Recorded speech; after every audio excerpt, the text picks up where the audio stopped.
am Mama. I am Papa. I am Dada. And I'm Aji. I'm Aditi. I am Bhaiya. I am Nani. I am Nana. I'm a voter.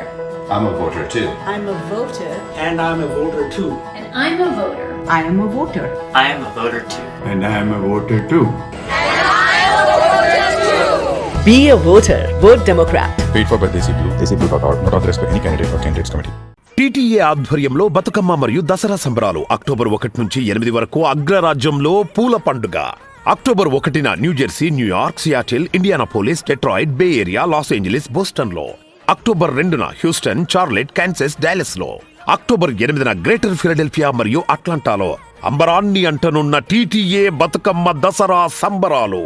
We all know the America we love and deserve. But Trump Republicans are trying to take away every value we cherish. Our safety. Tonight we begin with the growing epidemic of gun violence. Our rights. The court overturned nearly 50 years of abortion precedent. Our democracy. Turning now to the new unsettling video from the January 6th Capitol riot. Our existence. In the Northeast, freak flooding. Meanwhile, out west, historic heat. But we won't let them win. The future is in our hands. Vote Democrat. Paid for by Desi Blue. DesiBlue.org. Not authorized by any candidate or candidates committee. ఆకర్షణీయమైన చీరలు, అప్పురపరిచే ధరలు. అందరికీ నచ్చిన, అందరూ మెచ్చిన show మన lucky మహిళ. బోలెడంత excitement, wonderful winning moments. Exact చెప్పారు. మీరే గెలుచుకున్నారండి. కంగ్రాచులేషన్స్. $220. సెలబ్రిటీ గోస్ట్లు, అదిరిపోయే పంచులు, సరదా సరదా కబుర్లు. ఆశ దోశ అప్పడం బడ హెల్ప్ మీరు ఆడుతున్నారు. ఇలా మరెన్నో మెమరబుల్ మూమెంట్స్ తోటి ఫస్ట్ యానివర్సరీ జరుపుకుంటోంది మన లక్కీ మహిళ.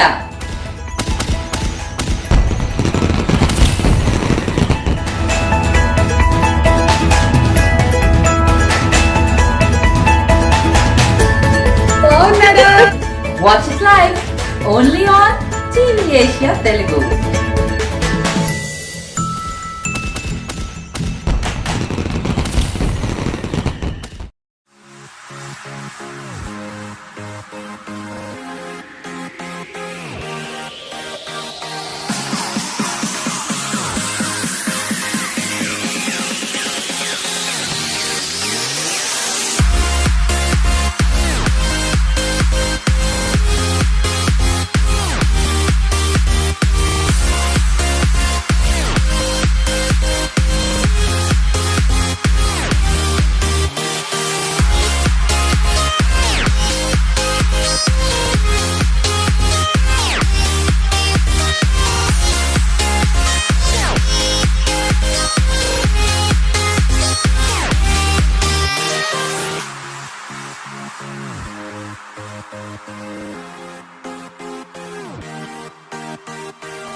I am Mama.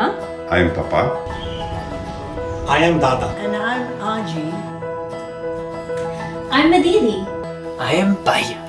I am Nani. I am Nana. I'm a voter. I'm a voter too. I'm a voter.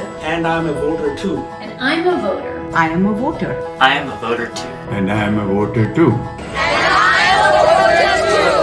Be a voter. Vote Democrat. Paid for by Desi Blue. DesiBlue.org. Not authorized by any candidate or candidates committee. TTA ఆధ్వర్యంలో బతుకమ్మ మరియు దసరా సంబరాలు October 1 నుంచి 8 వరకు అగ్రరాజ్యంలో పూల పండుగ. October 1న New Jersey, New York, Seattle, Indianapolis, Detroit, Bay Area, Los Angeles, బోస్టన్లో.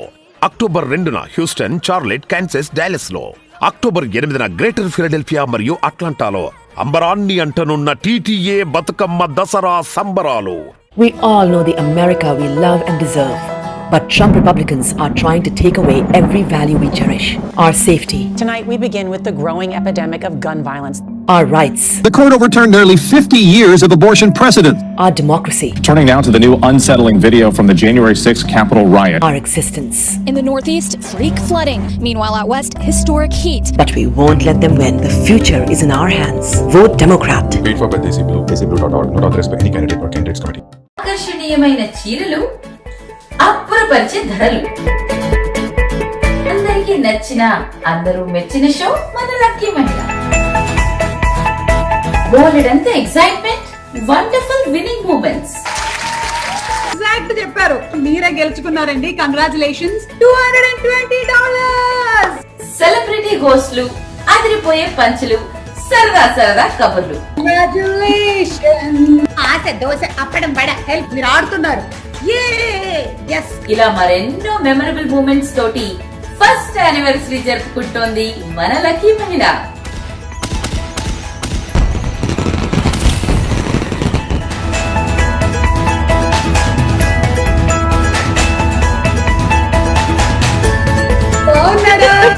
Watch it live only on TV Asia Telugu. Hello viewers, a warm good evening. Welcome to the Immigration Attorney Show at Talk Show with the Experts on TV Asia Telugu. We are here with our eminent lawyer, immigration expert Rahul Reddy Garu.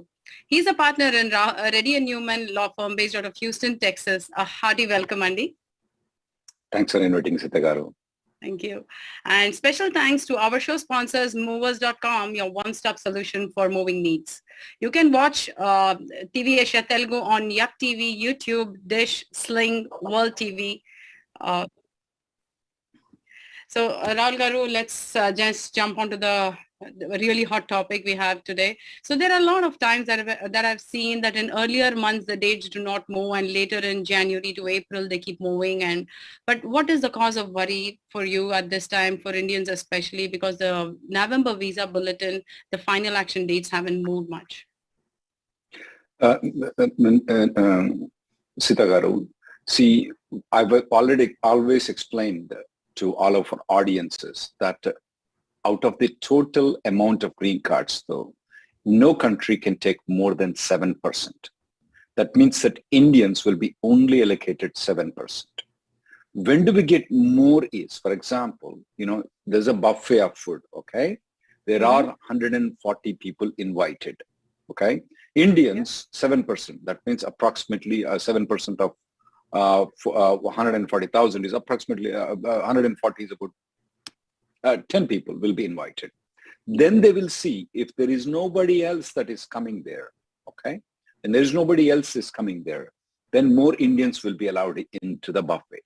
That means that any waste food will be given to Indians. Now, Sita Garu, you might have already noticed that we already have the 60,000 extra green cards on top of the 140,000 green cards. That means that it should be good news for Indian nationals. Yes, to an extent, but the November visa bulletin says a little bit, no, I will explain why. Then, now we got this extra 60,000. So what do you expect? Normally, 120 people will show up, 110 people will show up, and what happens with the rest of the 30 people? All 30 people will be Indian. There are instances where only 60 people have shown up, particularly in the years of 2003, and there are in the years, some of the years, there are only 120 people showed up, or 120,000 when I mean to say, okay? So the rest of the wastage of all the things were been given to Indians. Instead of only getting 10,000, we get a lot more than that. So now we have 200,000. 7% means that we should get 14,000 green cards. 200,000. 140 plus 60,000 is 14,000 green cards. Now, anything over 14,000 will depend on if the other country nationals are not eating up the green cards. Yep. The USCIS in its November visa bulletin has indicated that there is too much demand for the other people. Not only they are going to cut Indians off, which they have been using it from past, I know, from 2003 onwards, they've been cutting off Indians. They are going to cut off the other nationals also right now. In the year of 2023, starting with October 1st, That means that they're telling that too much demand for the other nationals. When there is too much demand for the other nationals, we will not get more than the allocated green cards, which is 14,000 for us. Now, if you look into the stats though, in the last 2 years though, okay, in the last 2 years, in 2021, starting with October 1st of 2020, 120,000 green cards were being used by the other nations. Luckily, we had some extra green cards at that point of time.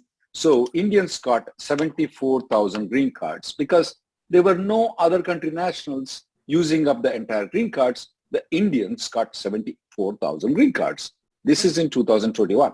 When it comes to 2022, which ended in September 30th, though, the other country nationals used up 187,000 green cards.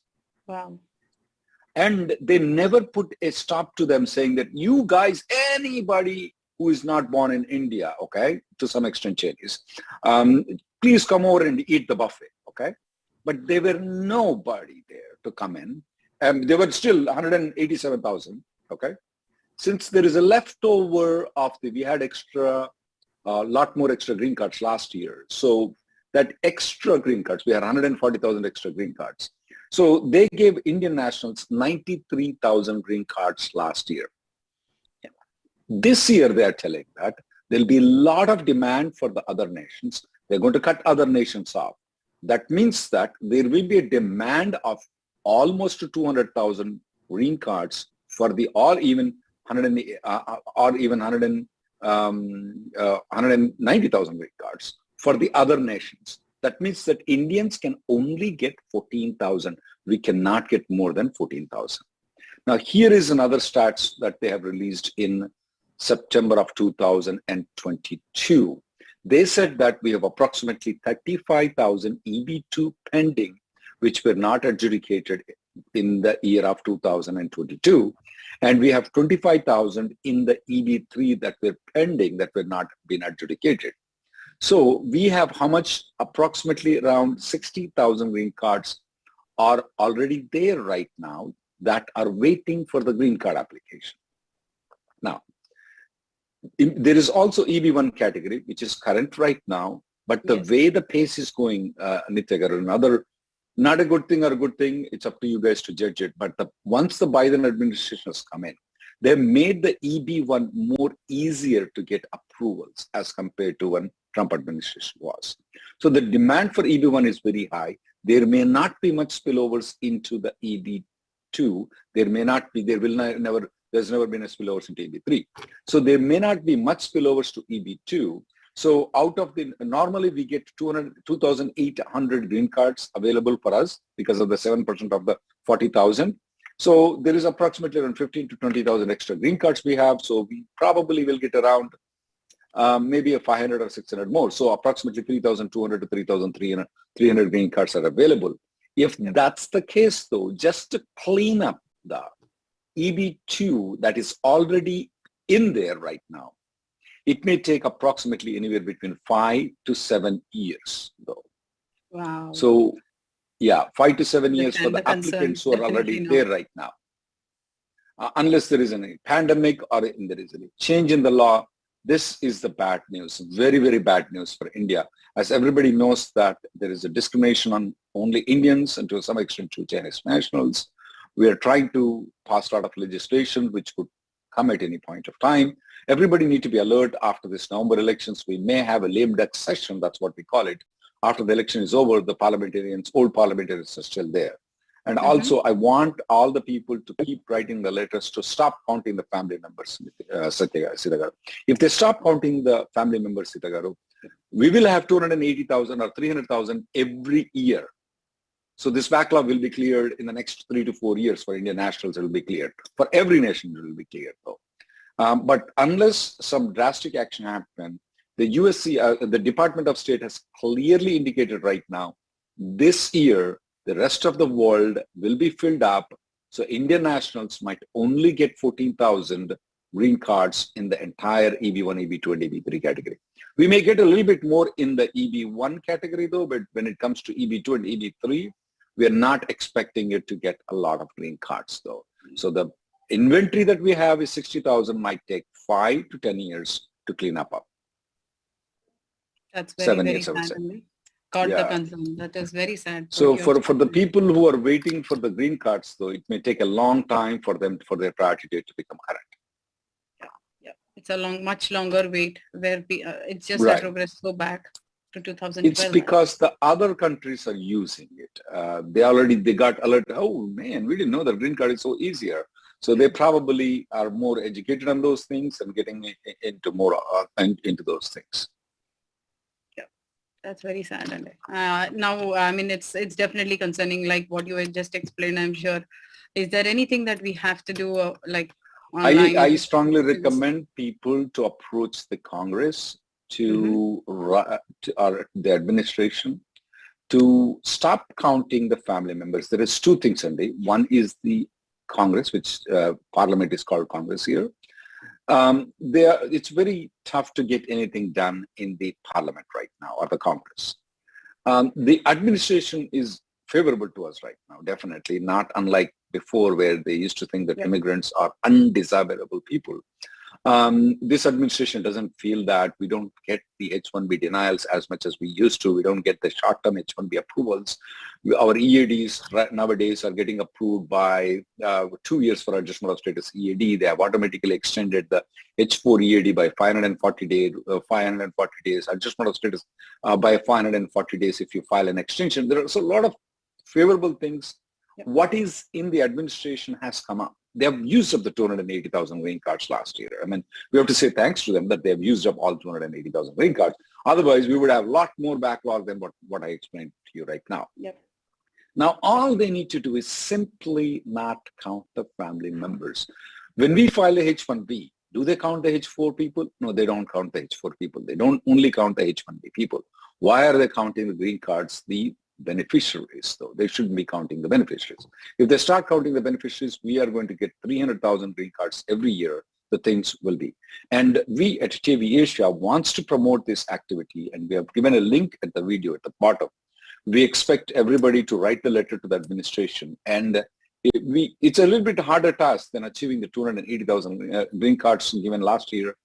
With the TV Asia support, all the people have written the letters. We got the 280,000 green cards. Everybody laughed at us when we campaigned to it, but we got it done. So this is a little bit more harder task. I expect people to write more letters, to also involve the community, Indian community in it. Because at my age, Sita Garu, when I go to the Indian community, these people have no clue. Yesterday I attended the Dasra party. These are all, 40s and, their age, their kids are a little bit grown up. They have no clue about the green card application. They have no clue. They think so that green card is only 3 years, 4 years. They forget it. The ladder they climbed it, they never look into that ladder again. They're not into the immigration business like me, so obviously they forgot it. We need to remind these people, every party that you go to, those people, the elderly people who are on 40s, 50s, and 60s, say, buddy, you climbed up, but it's very hard. Keep writing this letter for us. Yeah, this is an urge to everyone out here. Let's do our support as best as possible to the campaign, and let's let it reach to the right people who can make these wise decisions. Rahul Garu, we have a lot of callers waiting. Let's admit the first caller in. The caller ending with 2838. Please go ahead with your question. Hello. Yes, we can hear you, sir. Please go ahead. Go ahead, sir. Hi, Sita. Hi, Rahul Garu. Thank you for doing for the services for the community. Sure. Last week, India, we all have a advance pair also. Myself and my kid and my wife. I'm H4 EAD. My priority date. My wife's priority date is May 16, 2014. So far we did not receive any update from National Benefit Center. ఇప్పుడు నా question ఏంటంటే ఇప్పుడు already AP use చేశాను కాబట్టి నేను do I need to update in I-9 with the EAD number or it's the not US the go ahead USCIS continue with H4 EAD? The USCIS is telling that you are still on H4 EAD. unless you want to use the EAD, you're still on H4 EAD. You can still extend the H4 EAD. That's up to you whether you want to. But technically, you're still on H4 EAD. You don't need to update the I-9. We'll go to the next column. Okay. I can apply for H4 EAD also, am I right? Extension, yes, you can. Because, yeah. Okay. You can. Other thing, other question is, my son is 16 years old. His age is locked. Can I use EAD for any of the interim or job internships and jobs? This is a big question that comes up with me, a lot of people debating the otherwise. I am on a different stance as an immigration lawyer on whether or not people should use the EAD though, okay? I'm not going to tell you whether you should use, your son should use the EAD, whether you should use the adjustment of status EAD, whether you should try to benefit the immigration lawyers or whether you should try to benefit yourself though. But I will tell you one thing though. When I was in adjustment of status EAD though, I have personally used adjustment of status EAD. I actually attended immigration interviews for clients, not for myself, on adjustment of status EAD. And one of the client, when I went for the interview with him for adjustment of status, Rahul, when did you get the green card? I did not tell him because he'll get scared when I say I'm just in adjustment of status EAD. I told him, hey, wait, I'll tell you later on. After the interview is over, he got the green card. I told him, hey, yeah, buddy, I did not get the green card. I'm just still EAD. I did it. Many interviews, though. Many interviews I went for adjustment of status. So I don't know why people love H1s. I don't know why people love H4s, especially your child is locked in the CSPA, which is very important for us. I don't understand why people don't. There is always 0.5% risk, though. I mean, there's always a possibility that, okay, what happens if the adjustment of status get denied? Yeah, you can always go outside the country and get the H1B approval and H4 approval and come back. It's a little bit strenuous thing, though. But maintaining the H4, maintaining the H1 is also strenuous. Every time you change the location, you have to file an amendment. Every time you change the company, you need to file a H1B transfer before you change the company. And a lot of other steps are involved in maintaining, though. And FDNS comes in, hey, your salary is double than what you are, so you are violating the H1B and revoke the H1B. They can do all those things. It may negatively affect the 482 application also. Sometimes specialty occupation. Now, you know, remember when Trump was there, we used to get a lot of problems. A lot of problems on the H1B extension specialty occupation. What if Trump comes later on? So it's up to you guys. So I personally, if my son is 16 years old, okay, and he's covered by CSPA, I'm going to make him use the EAD. Next person. But if you love immigration lawyers, you want them to make money, be my guest. I'll take your money. Next person. Thank you so much, Andy. This is a caller ending with 8692. Hello, can you hear me, ma'am? Yes, ma'am, we can. Please go ahead with your question. You're back on mute. Please unmute yourself and ask your question. Yes, could you hear me, ma'am? Yes, please go ahead. Yeah, so I have a question.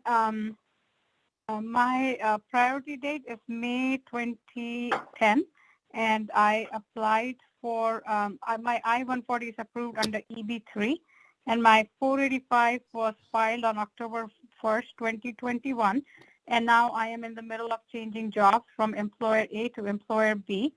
And my job with employer A ends on November 30th of 2022, and the new job starts on December 6th of 2022. So I would remain unemployed for 5 days. Is that a problem with regards to my 485, sir? That should be fine. If it's a gap of 6 days, that should be fine now. Okay. And then the quick second question, sir.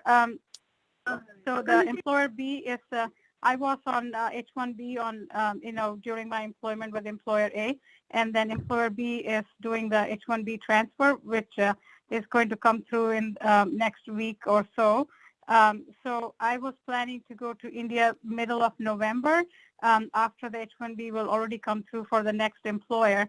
Is that going to, basically remove me from the H-1B status, or will it maintain my H-1B status? So while you're gone, the H-1B, while you're gone outside the country, the H-1B will be approved. Is that right? No, I will probably get the H-1B approval before I leave, sir. Absolutely. You will be on H-1B after you come back now. Okay. All right. That's all, sir. Okay. Thank you very much. Thank you so much. Thank you. Before we have the next caller and Rahul Garu, let's take a one thing I don't understand with this particular lady, very nice lady. She's been struggling to get the green card.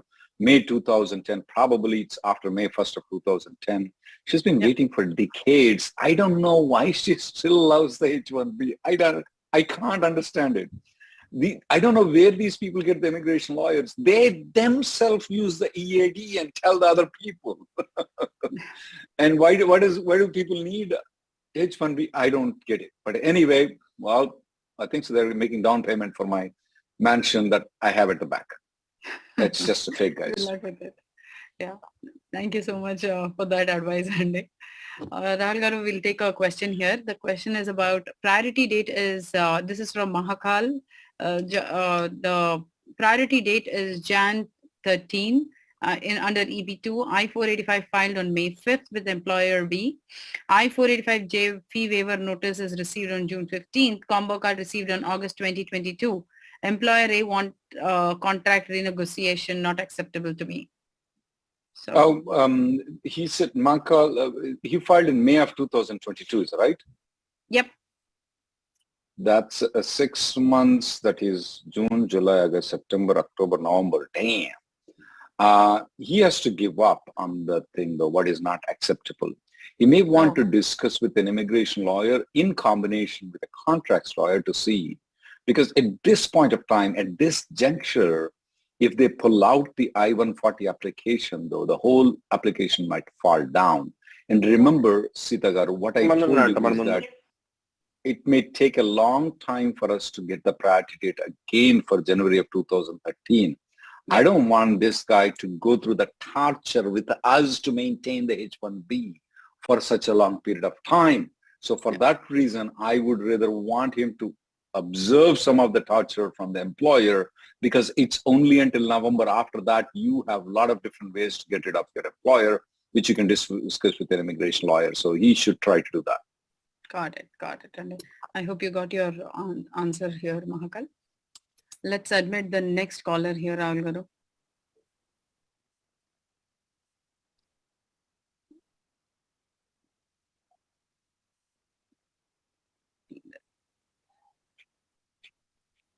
Here we have the caller with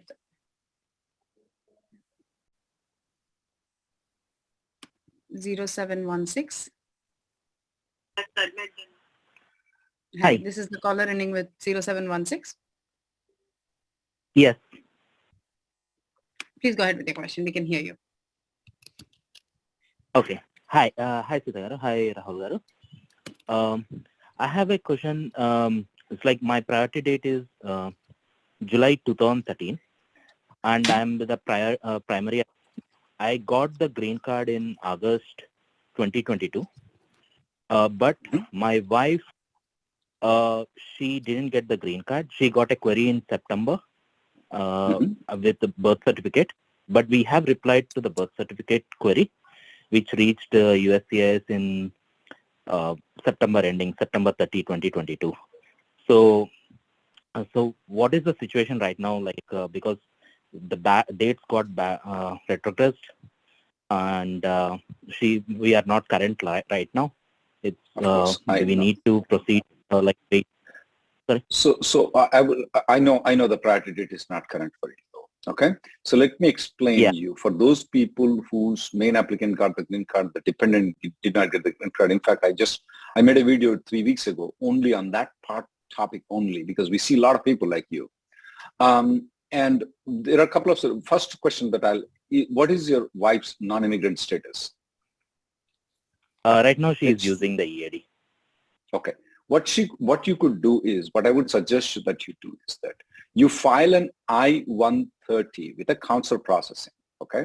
She continues staying with you, and she continues staying using the EAD.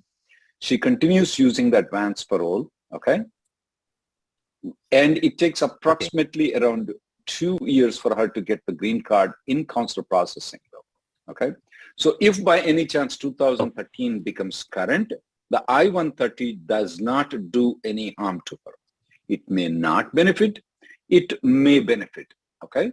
Because if the priority date goes longer, as I expected, what if it takes 7 years, 8 years? Would your wife would like to stay in the adjustment of status for 7, 8 years? Maybe not.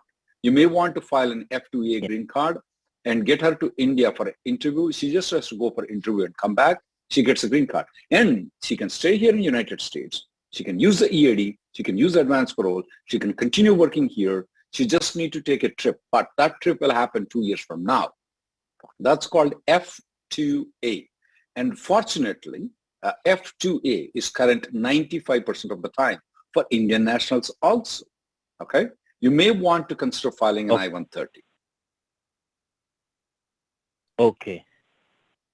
This is if the priority date, if the priority date becomes current, 2013, let's say, for example, July 2013 becomes current in the month of December, she'll get the green card in December or January, then you're fine. The money that you spend on F2A will be wasted, of course, but it won't harm. So this is a plan, a substitute plan, just in case if the priority date doesn't become current. We'll go to the next caller. Study about it, what F2A is, okay? Yep. Let's take the next caller. Thank you so much. Let's take the next caller, ending with 9955. Please go ahead with your question. Hello. Yes, please go ahead with your question. We can hear you. Yeah, you can hear me, right? Yes. Yes. Okay. Hi, Rahul Reddy Garu and Sita Garu. My name is Venu Reddy. You remember or not? I called many times earlier. We got the GC finally for myself and for my family. Everyone got it. So I just call to show the gratitude to your help, and it's been really grateful, Rahul Reddy. Thank you. So very pleasure to have you helping us. Thank you, Venu. Yeah. Thank you. But don't forget to keep writing the letters, Venu. Never forget, keep writing the letters. Don't forget us. 4 years, 5 years down the line, don't forget us. Okay, I will still be immigration lawyer. Definitely. But you don't forget. Definitely. Okay? Thank you. Thank you very much. But I have one small request, Rahul Garu and Sita Garu. Sure. Since it's a Telugu channel, I prefer talking in Telugu. If it is possible, please, accept my request. If not, also fine. Sure. But sorry, Andy Mari. Thank you so much. Thank you, Venu. Bye. Yeah. Thank you so much. So before we have the next caller, Rahul Garu, let's take the question here, Andy. It is from Sai Bhargav. I have my I-797 until December 2023. I had the visa stamping last December. While returning back at port of entry, they gave I-94 until November 2022 based on PP expiry. CBP is not updating my I-94, I guess. So based on his passport expiration, he got the I-94 only until November 2022. I'm assuming that he already extended the passport, Sita Garu, okay? If he did have extended it, there are two ways. One way is he can pay us the money, and we'll file the extension of his H-1B. There is a simple other thing. What he could do is he could go to Mexico for a weekend, have a nice margarita there. And the Mexico has all inclusive, guys. I mean, it's all inclusive food. You can eat breakfast, whatever you want. And they get I like the big fish. They grill it out there though. And you can come back. And when you come back, they will give until December 2023 option. Pay immigration lawyer, go to Mexico, eat the grilled fish and margarita and come back. Choose your evil. So choice is yours. I think he'll be spoiled with choices here. So I hope he picks me. Okay. Well, good luck, Sai Bhargav here. Let's take the next question. Let's take the next caller, Rahul Garu, caller ending with 5126. Please go ahead with your question. Okay. Hi, Rahul. This is Suresh. Thanks for your service. Here is my scenario. I'm in my 6th year of H-1B, 2 months left to max out. I have approved perm from November last year.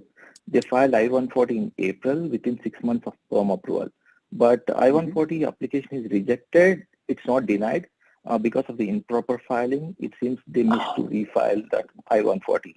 So my question is, can I use that 11-month-old perm approval for a new I-140 filing as we filed our first 140 within 6 months? Well, why was it? It was not denied. It was rejected because of the improper filing. Is that right? Yes. Let me ask you this question, though. When did you got the labor approval, you said? It's in last November. So it got in November. When Last did they file the I-140? They filed in April of this year. Like in the 6 months. Take 6 months to file an I-140. And that too, they filed it wrong. Dal mein kuch kala hai. Yeah. Something is wrong. Here is a problem for you, though. Since the I-140 was improperly filed, it's not considered to have ever been filed. So technically, you are out because... Go ahead. Okay, but I have the SRC number, receipt number, even though we have a receipt number, then why did they deny? They refused it. They did not deny it. Why did they refuse it, though? So they have filed an old form. It's not an updated form. They have filled that form to send it to them. Yeah. But normally we don't get the receipt notice, though, when something like that happens. I don't know if the employer is telling you the truth. Yeah, that surprises me, though. Was the check cashed? So I got the... sorry, what was that?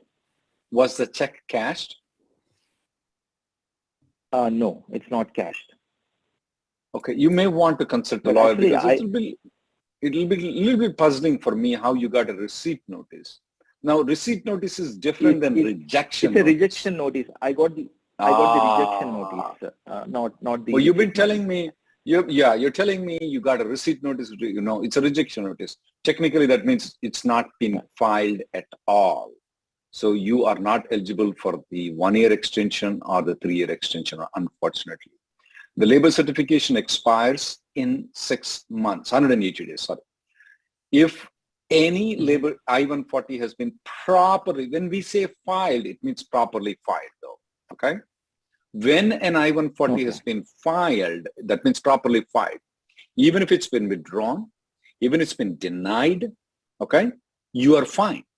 Even if it's been approved and withdrawn, you can still use the same labor certification to file. But there must be an I-140 filing within 180 days after the labor has been approved. We cannot consider the improperly filed I-140 application as a filed I-140. This company that you have is doing everything wrong. If you speak in Telugu, Venu has said to suggest to speak in Telugu, I'm trying to say is that Pancha Pandavulu entamandi ante mancham kollavale mugguru ani rendu chupettindata.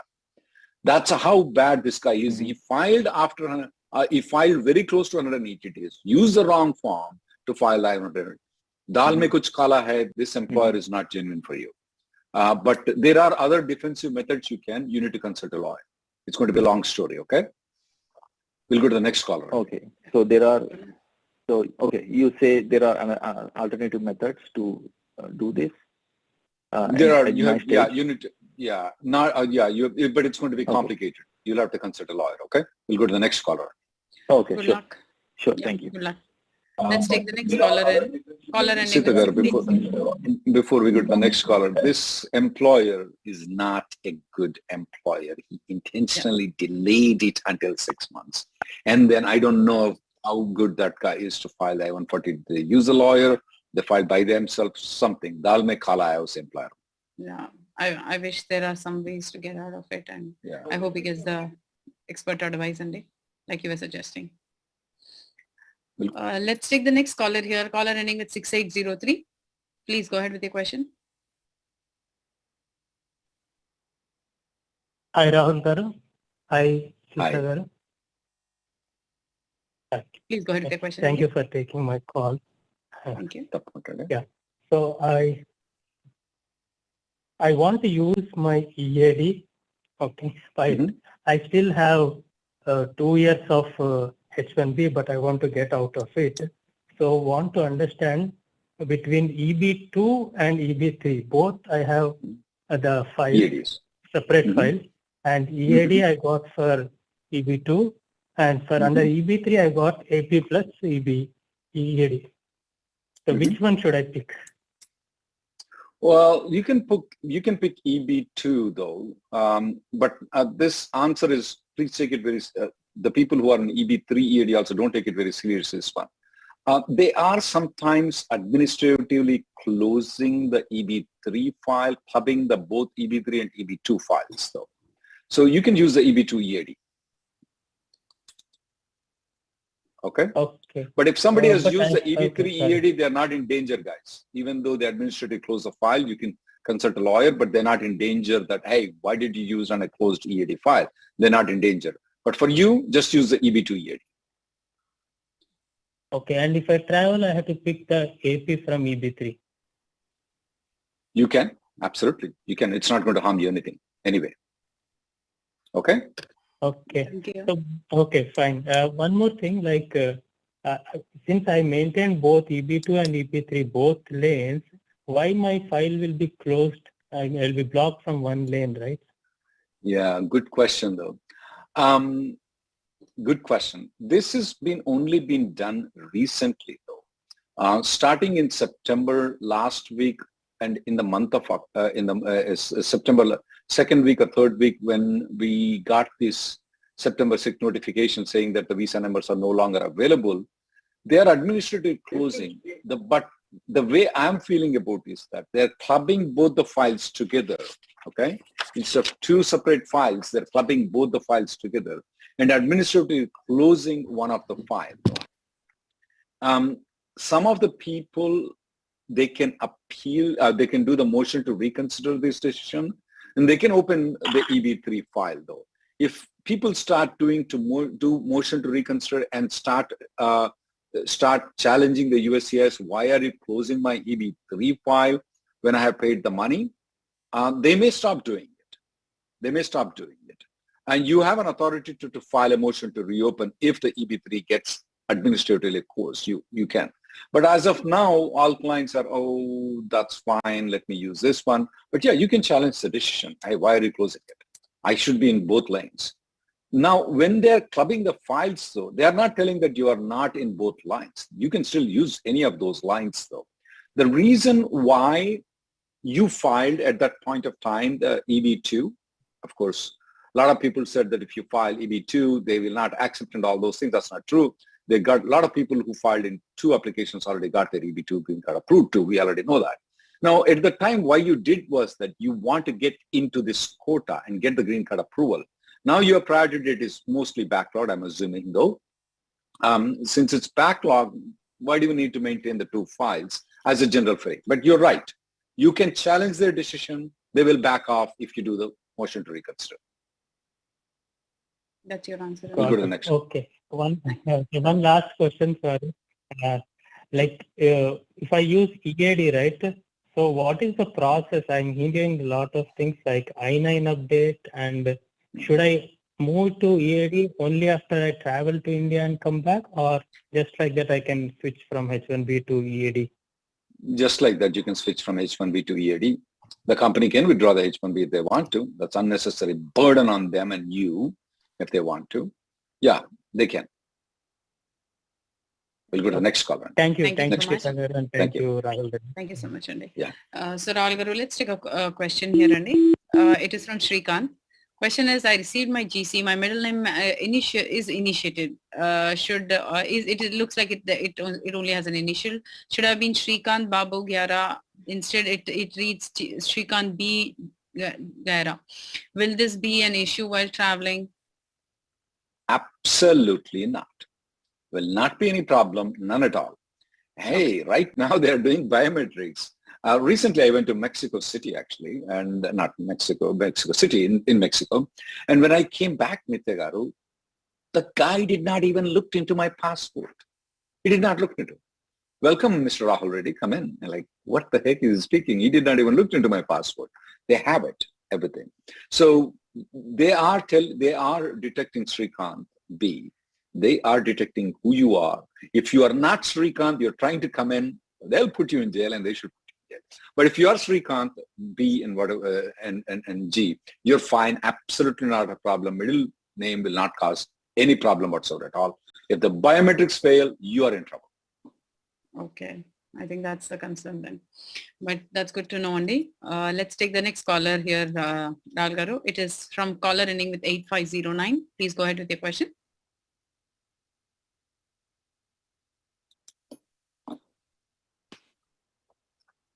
This is for the caller ending with 8509, and also viewers, there could be some lag in what you're hearing us on the YouTube or any other channels that you're watching us. Please direct your questions here when you're on call. Yeah. Okay. Yeah. Do you hear me? Yes. Please go ahead, sir. Yeah. Hi, Rahul. Thanks for taking my question. I have a couple of questions. I downgraded and filed my 485 in October 2020, and my priority date is 2014, and I switched employment recently in 2021.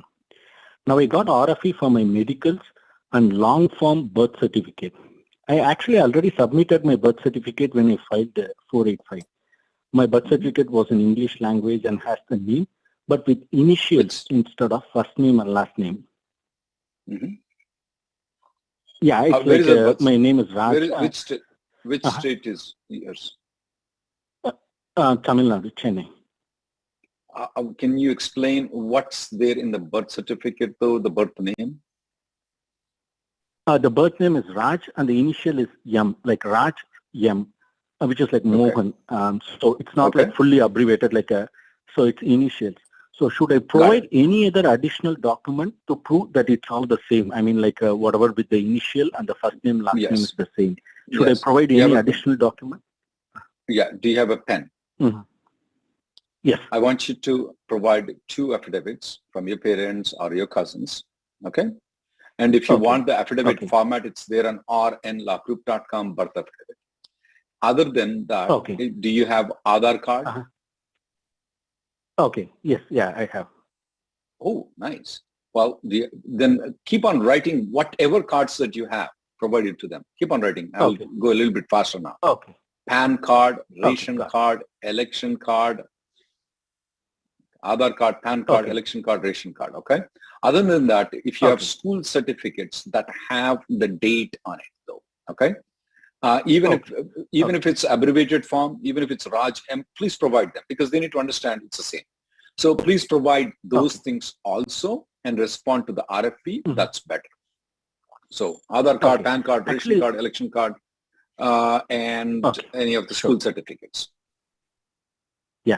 And I got it in like a stamp paper, like attested in front of the attorney, like a notary. That is affidavit. That is affidavit. Yeah, that's good. Yeah.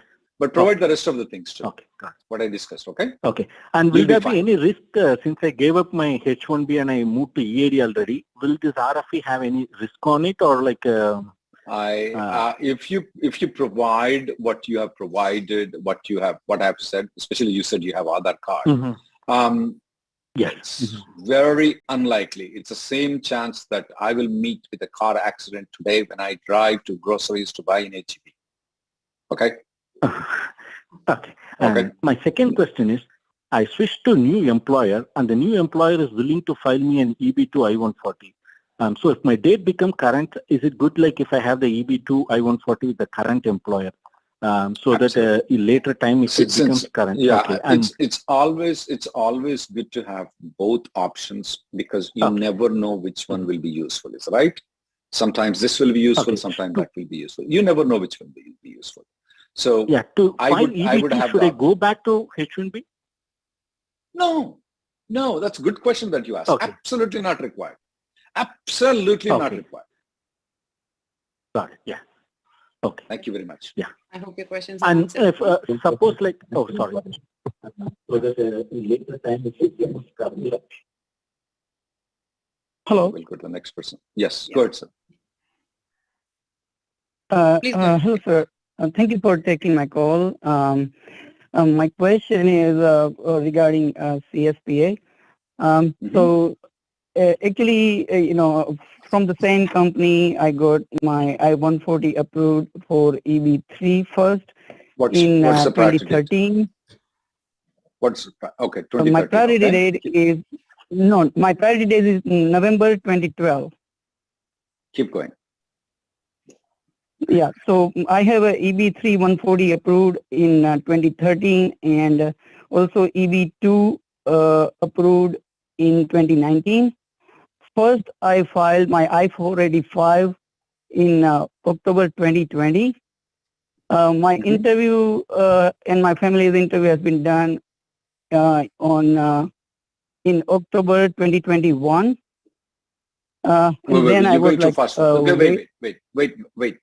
When did you file the 485? In October 2020. Did you file under EB3 or EB2? EB3. At the time, EB3 was running ahead. I'm pretty aware of it.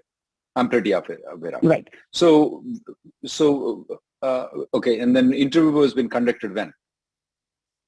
The interview has been conducted in October 2021. Keep going. And then I was, I submitted a couple of service requests, and one of the service requests against that, they sent me a response saying about the concurrency of my E32 category. And by the time in February 2022, first time EB2 category became current. So actually I discussed with our attorney at the company, and they mentioned that, your interview has been already done, and if we do something, it can complicate the case. Can you get to the action what you did rather than what you discussed with anybody? Okay, sure. Sorry. Yeah. So, and then in August, I filed, I actually sent a request letter for change of underlying basis to EB2. And okay, your question you said is on CSPA. Okay, your question was on CSPA. You focused. So can we focus on the CSPA? Right. How old is your child right now? Right. So right now my child already, he turned 21 already in February 2022.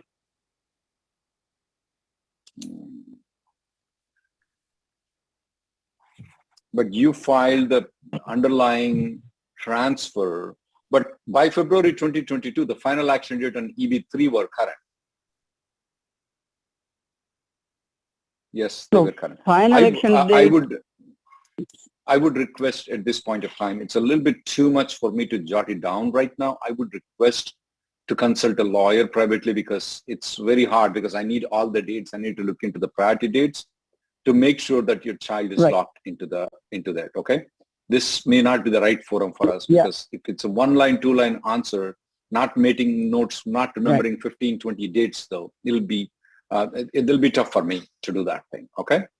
We'll go to the next caller. Okay. Sure, I will do that.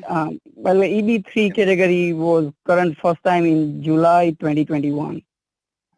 So he's locked in 2020. He's locked in EB3. That far I can sure. But the problem is, you interfiled it after he turned 21. That's where my problem is. So that's a whole concern that I have. We'll go to the next caller.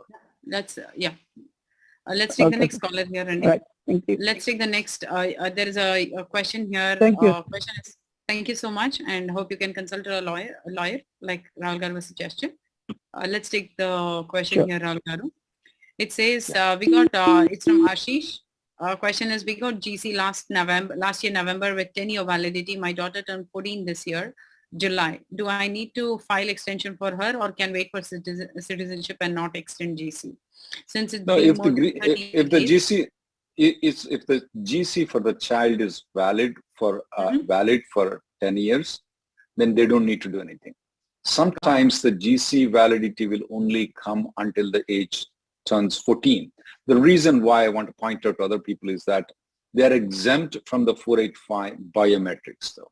However, Sita Garu, what they're doing right now for these kids is that they got the biometrics for these kids when they got their H4s. Sometimes even though we don't pay the money for the USCIS, for the children, for the biometrics, they call these kids for the biometrics, irrespective whether we pay the money or not.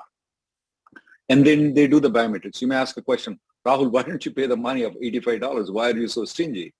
No, we cannot pay. If we pay, it's going to be rejected. The case will be rejected. That's the reason we don't pay. We can't pay. But the USCIS is voluntarily actually using the old biometrics and using, even if we don't pay the money, they're calling these 14-year-old kids to come and do the biometrics. So we don't have to actually, and the green card is no longer valid only until the child is 14. It's valid for 10 years. So if it's valid for 10 years, you don't need to do anything. There are some times though, you may get an issuance of the notification saying that, hey, come for the biometrics. If they do, you need to go. Make sure that the AR11 for the kid is updated online. So the address, you will receive it for the address. That's all you need to do. Okay. Because there was a question again, they had a follow-up question on the full fee. Should it be 540 or should it be 85 since the kid turned 13? No, they don't need to do anything on the I-90 right now. They don't need to do anything on that. Got it. Okay. That's nice to know, Andy. I hope you have your question answered. Let's take the next caller in. Caller ending with 1056. Please go ahead with your question.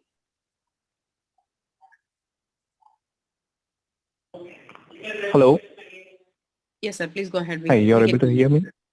Yes. Yes. Hi, my name is Vasant. Thanks for Rahul and Sita for picking up my calls. My question is, I have an employer A where I filed 485 and I stayed there for more than 6 months. Then I left the employer B A and joined employer B. Now after joining employer B, I filed 485J also to USCIS. Now employer A is telling me that he has some financial crisis and he cannot. He's going to withdraw my I-140 because the position which I was offered is no longer valid because they have funding issues in the company. So what happens if my employer A withdraws my I-140 and I'm with employer B and I'm going to the USCIS green card interview? Is that fine to explain all those things? Let me ask you this question. Was the I-140 with employer A approved? It was approved. Absolutely not a problem that your employer A has withdrawn. We are anticipating that your employer A is going to withdraw the I-140. You're no longer working for that company. The AC-21 law came in to protect you that if you leave the employment after 180 days and the new employer's job is in the similar occupation, even if the old employer withdraws the offer of employment, withdraws the I-140, it will have zip impact on your case. In fact, it is in your best interest that, it is in your best interest they withdraw the I-140. It's a very long explanation why I think so that employer A withdrawal is in your best interest though, okay? But it's a very long story, but no problem, none whatsoever at all. Employer A is a very nice company. You will have no problem. Yeah, thank you, Rahul. Thank you, Sita. Bye. Thank you so much. Thank you. Let's take the next caller question. Caller ending with 2076.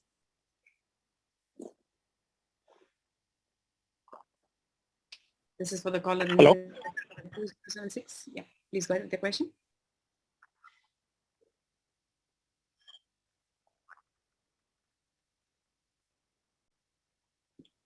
Murthy is very good.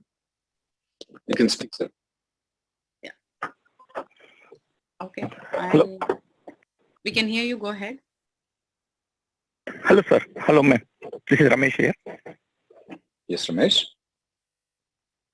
Yeah. Yeah. I have a question, sir. I recently, like few months back, I got a green card.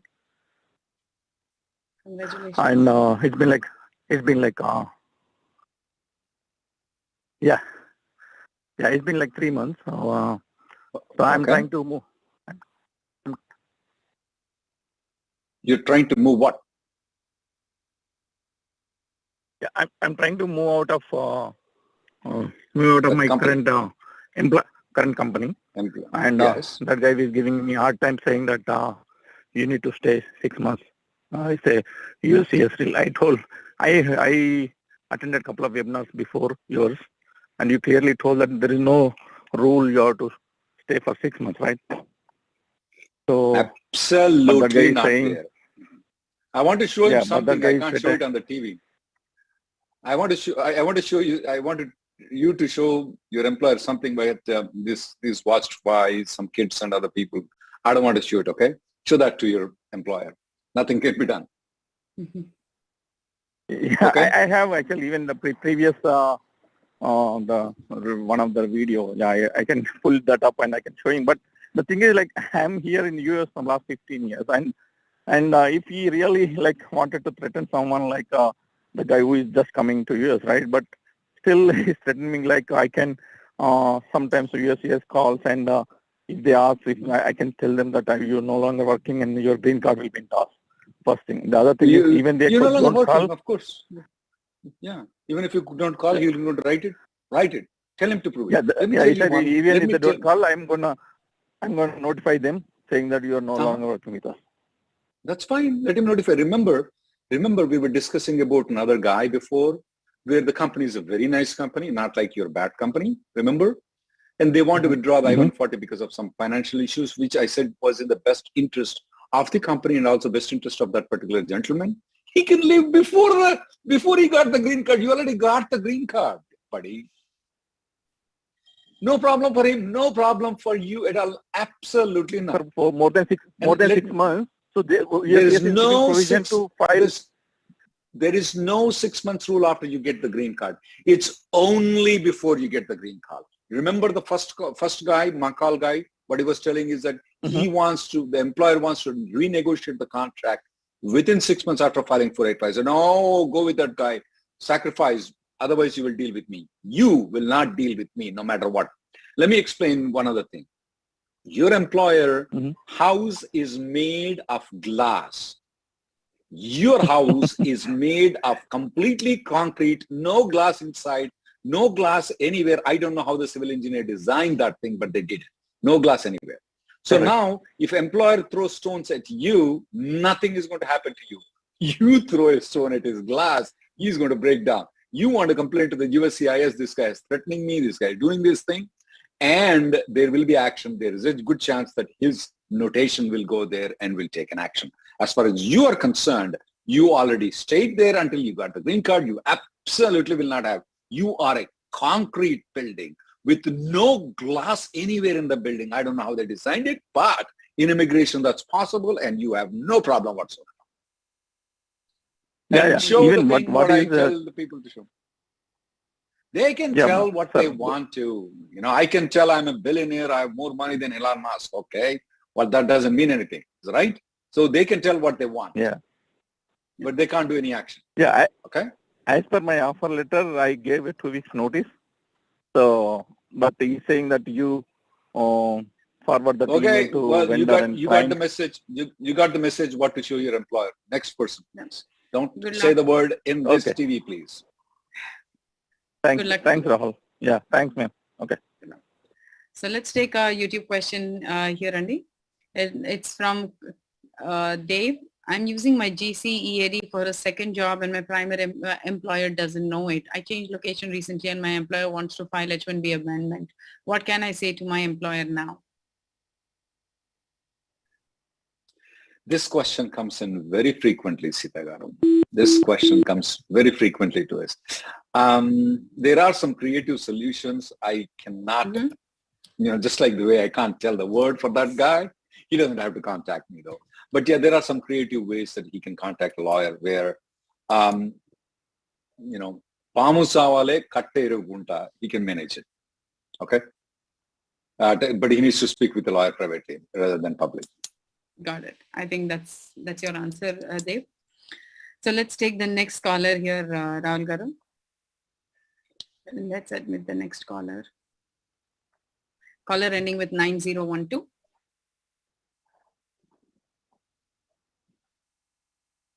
This is for the caller ending with 9012. Please go ahead with your question.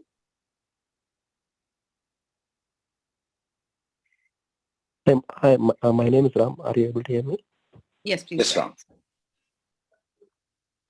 Yeah. So regarding the H1B financial 2023, right? So they selected more than 100K.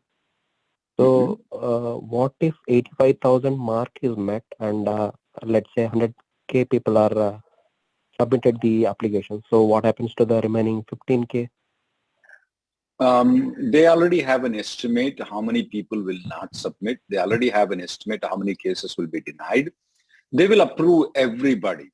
Okay, so if you fall into that extra thing and your application is submitted, there is no first come, first serve. They will adjudicate it.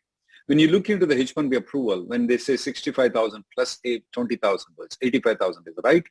They can approve 86,000. Sometimes they approve 84,000. It's not going to be like Congress is going to come and shoot them down if you approve 10 more extra. You got it? Then there are some technical issues. There are some technical issues where they can always get excused. For example, though, technically a person is counted when the H1B is approved with the I-94 or the passport is stamped. Some of the people never come to the passport stamping at all. They're technically not counted. So these people have some excuses to make to the Congress. If one of the congressmen is very nasty, you said, we gave you authority for 85,000. You approved for 86,000. I'm going to shoot you down. No, they can't. These people will say, look, technically speaking of passport stamping, we don't have a clarity on how many passports are getting. They have a way out. They have an excuse. So they typically approve a little bit more than 85,000. Okay? They're good. And if you fall into that category, you will be good. You will have no problem. Thank you. Thank you. Thank you for the information. Thank you so much. Let's take the next caller here. The caller ending with 1934. Oh, hello, can you hear me? Hi, yeah, sure. We can hear Hello, you. can you hear me? Yes, we can hear you. Please Thank go you ahead. taking for the call. Hello, thank you for taking the call. I just have a question. I filed my I-485 in October 2022 in EB3 and I got EAD. And later I filed another. Did you say October 2022? Wait. October 2020? 2020. Sorry. Yeah. And I filed another I-485 in EB2 category in later this year. But I just I've got two EADs, right? One for EB3 and one for EB2. I just want to know, like, which one I should, continue, like, kind of extending or updating when it expires. I'm thinking of doing it EB2. You can do both if you want because the filing fees is $0. You can do both. I'm thinking of only doing EB2 because you get an automatic 6 months extension, automatic not 6 months, 540-day extension. So it's up to you if you want to do both. I would do both, but if you think so you want to do one, you can do one EB2. If you choose one, I would choose EB2. Why? I'm thinking because of some of the cases administratively they are closing EB3, I may choose to fall in love with EB2. Okay. So if I want to change the job, right, which I can use any of those EADs, so you prefer EB2 EAD to use, correct? Absolutely. Okay. So there is nothing wrong in using, changing the job as well, using EADs? Absolutely nothing wrong in it. You guys have the provision on the AC-21. Before you get the green card, you can change the jobs on EAD. Back in older time, when we were getting the green card, there were no AC-21. So the main person had to stick with the with the company. But you don't have that obligation. You can change because it's been more than 6 months. But make sure, if you want to, though, make sure that you cross the 6 months from the EB2 filing also, just to be precautious. We'll go to the next person. Okay. I think, Rahul Garu, that was the last caller for the day. Sure. Thank you so much for the services that you're offering to the Telugu community and otherwise the whole Indian community at large. And this is an amazing show and a lot of callers have benefited as we even hear them receiving the green card. So thank you again. and for all the service that you're doing. Thank A you. lot of blessings. Don't forget to write. I want to remind the audience, don't forget to write the letters, which is there at the bottom. Do not count the family members. If we can achieve that, I'll be so happy, more than 10 times happy than what we did for 280,000 green cards.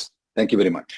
Yeah, thank you so much. And that's the end of today's show. And let's see you again next week with, again, our expert lawyer here. Thank you so much and have a great evening.